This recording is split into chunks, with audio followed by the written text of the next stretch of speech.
Hello student, welcome to one more video session. This is Vasant Nayak from Canara Engineering College. So in this sessions, I am going to start microcontroller and embedded system, a subject for the 4th semester of CS and IS student. The syllabus for the set subject as follows. You can see here there are 5 modules: module 1, module 2, module 3, module 4 and module 5. Module 1 and module 2 deals with the ARM technology. Module 3, 4, 5 deals with the embedded system and its design. So, in this session, I am going to explain you the introduction to ARM 7 TDM based microcontroller. So in this session, I am going to give introduction about ARM7 based microcontroller. So these are some of the characteristics of ARM7. So first let me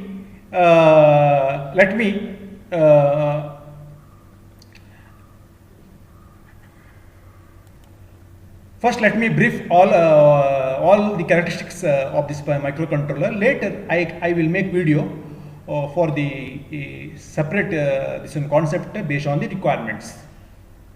The first point is whether ARM7 is a microcontroller or microprocessor.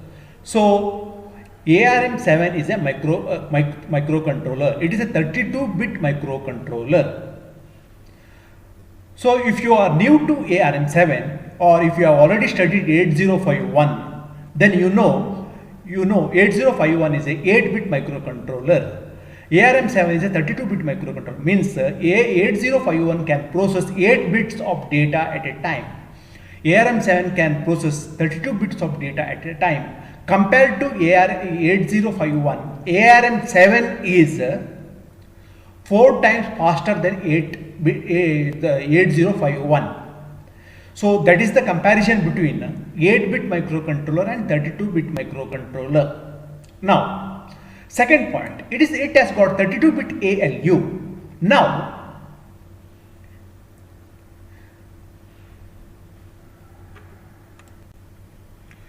so second point is it has got 32-bit ALU. What do you mean by ALU? ALU is nothing but arithmetic and logic unit. Here all the arithmetical operation like addition, subtractions and logical operation will be carried out.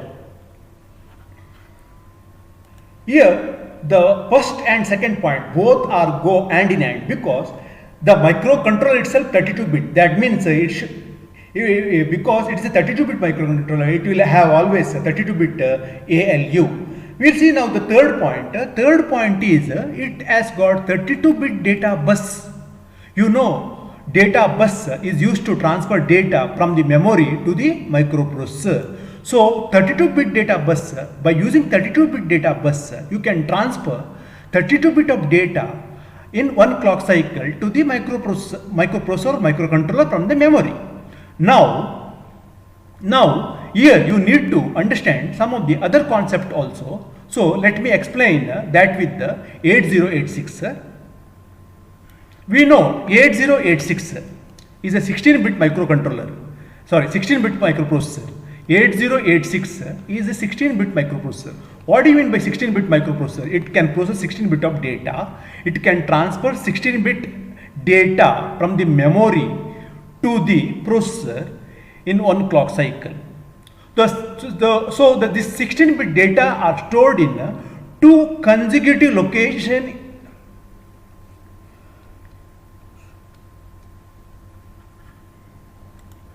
So 16-bit data are stored in 2 consecutive locations in the memory. For example, if this is the memory, then data will be stored like 8-bit data is stored in one location, 8-bit data is one more 8-bit, the rest of the 8-bit data are stored in the other location. But if this data are stored in one chip, then at a time both location cannot be read from the memory.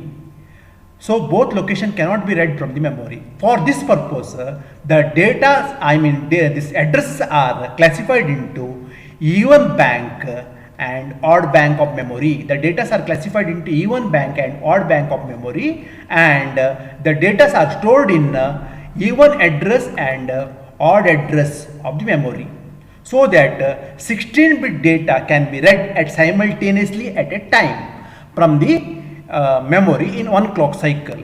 So with reference to now ARM7 is a 32-bit microcontroller. That means here data are stored in four chips, like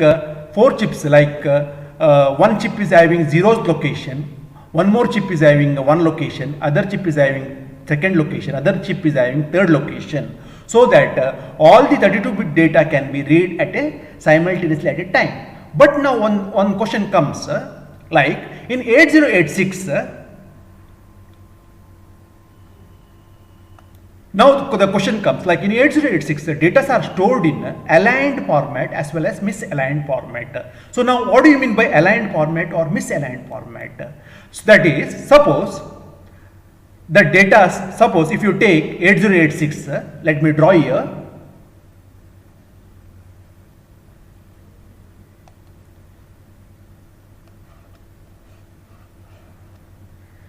This is zero chip, this is even bank and odd bank. So zero chip, one, second chip, second location, third location, something like this. So if the data is stored in 0 and 1 with respect to zeroth bank and zeroth bank and first bank, or even bank and odd bank, like this, then it is called aligned data. Suppose the data is stored in this chip and this chip, then the data are called as misaligned data. Misaligned data means it requires two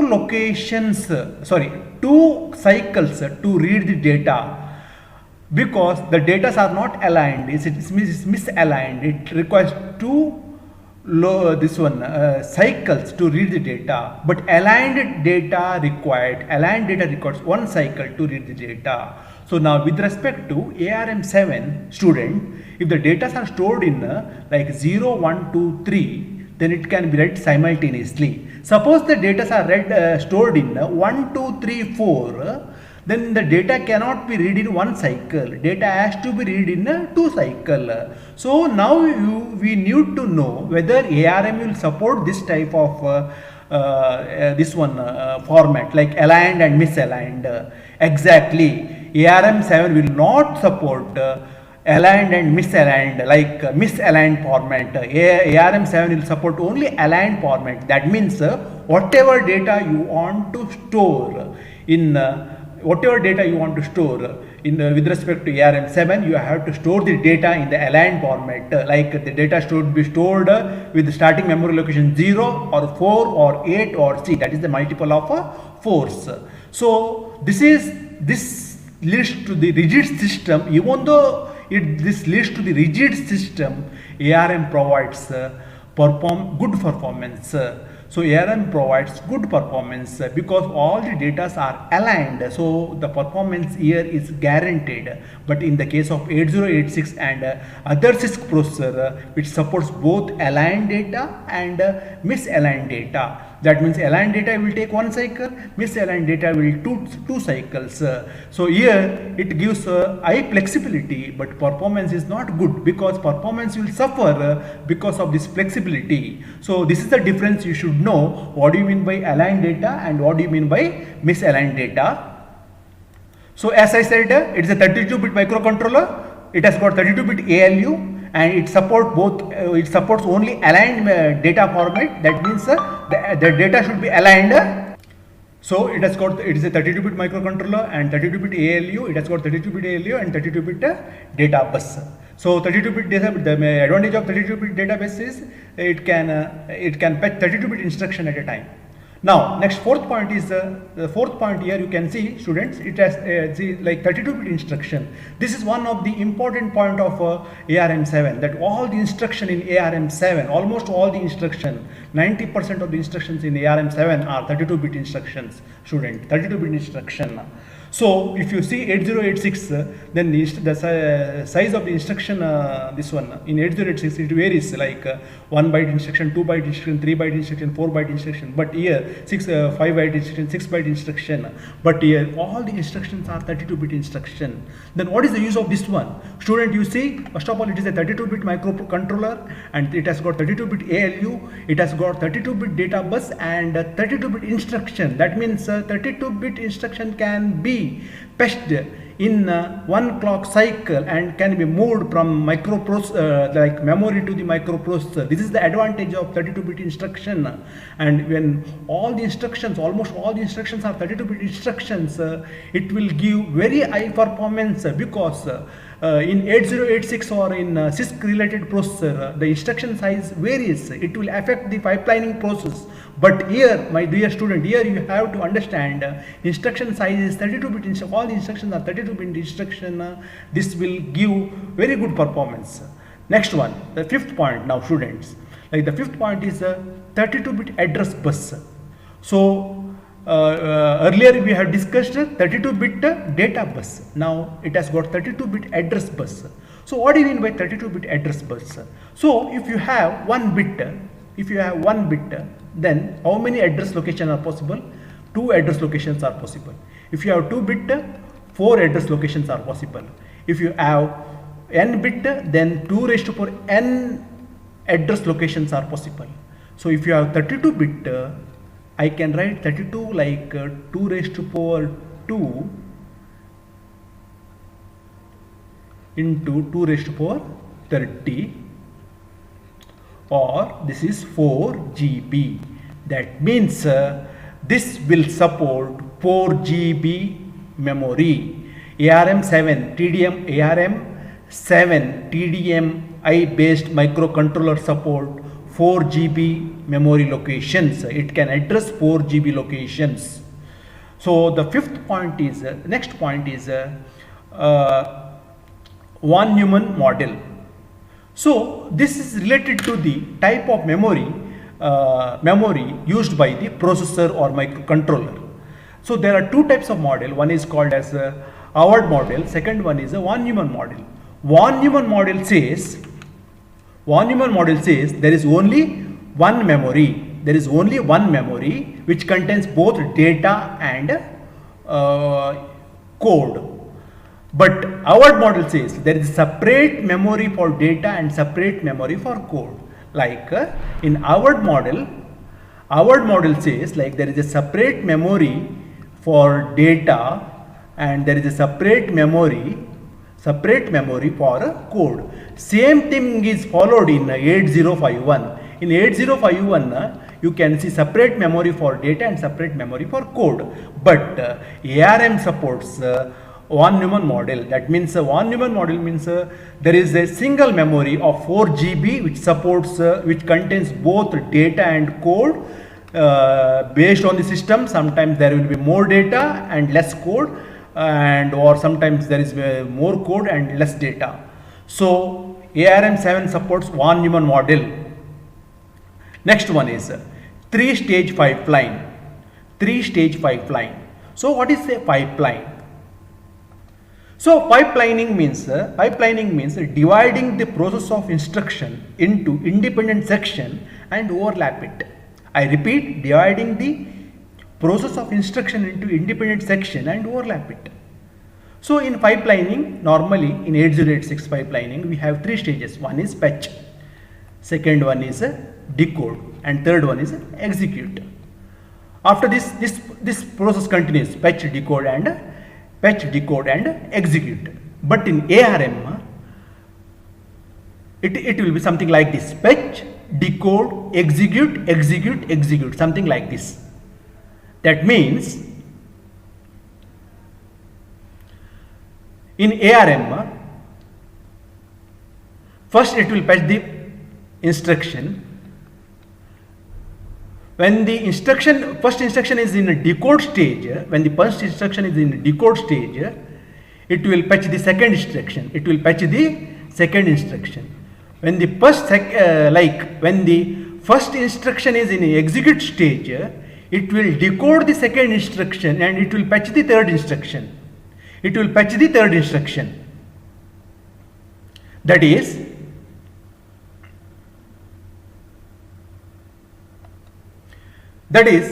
when the first instruction is being executed, second instruction will be in decode stage and the third instruction will be in fetch stage.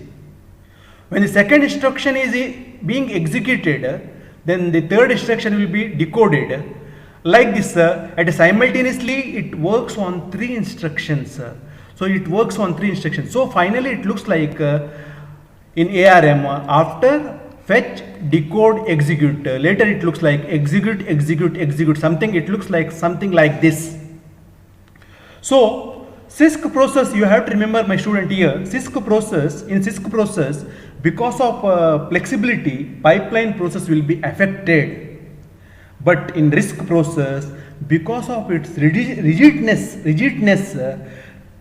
3-stage pipeline is equivalent to 6-stage pipeline of CISC processor. It's a very, very important point here. So 3-stage pipeline is equivalent to 6-stage pipeline of a CISC processor. So this is about pipeline. Then now we'll move to the 8th point. The 8th point is, you can see here, it has got 37 registers of 32-bit.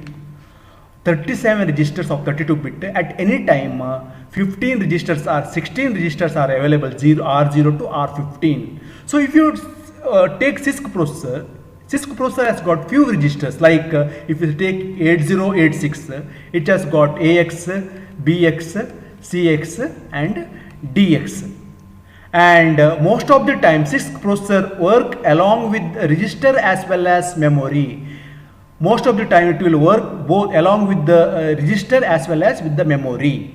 But in case of ARM7, which has got lots of registers, 37 registers and more, and 95% of the time it works only on registers. Suppose if you want to execute anything, load that from memory to register and do the computation, store the result back to the memory. Only 2 instructions work here on memory is load and store. So load and store are the only 2 instructions work here. So this is something called as load and store model. Load and store model. So this is this is very, very important. Most of the time execution, 90% of the time execution will take place in register itself.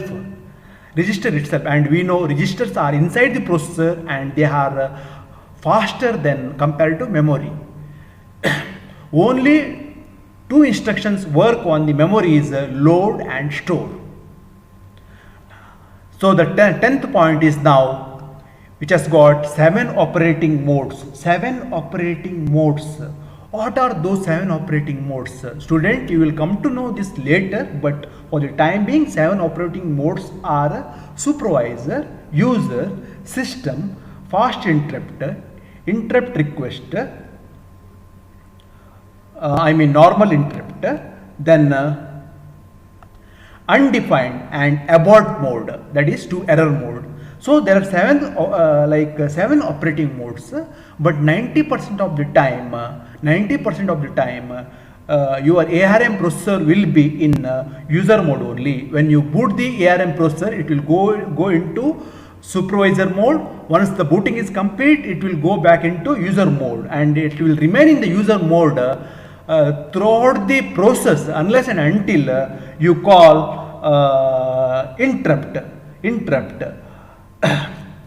So these are the 7 operating modes.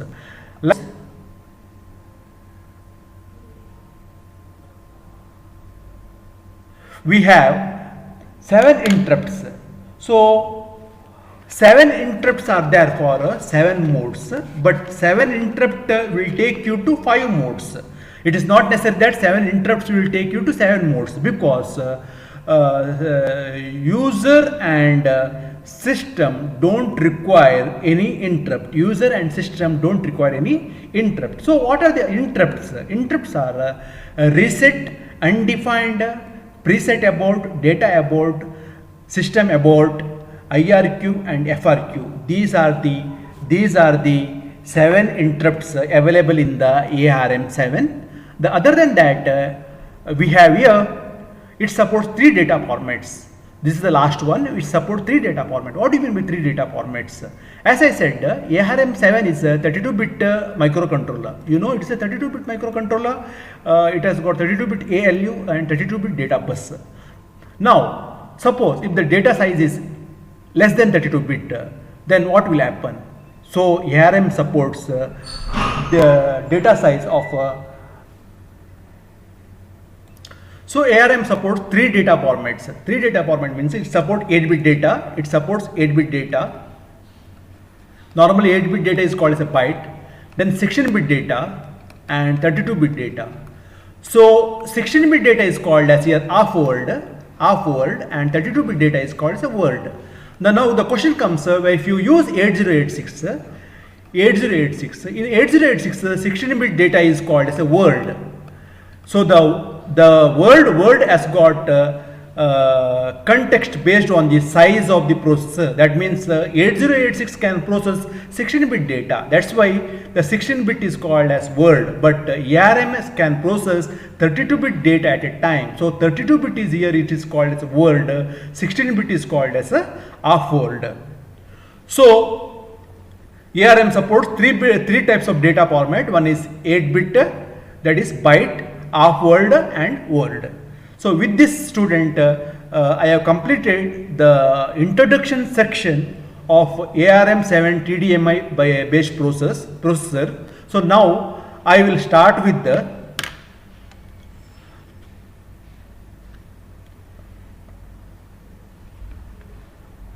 I will go according to with the university syllabus. So university syllabus. So we will see that one.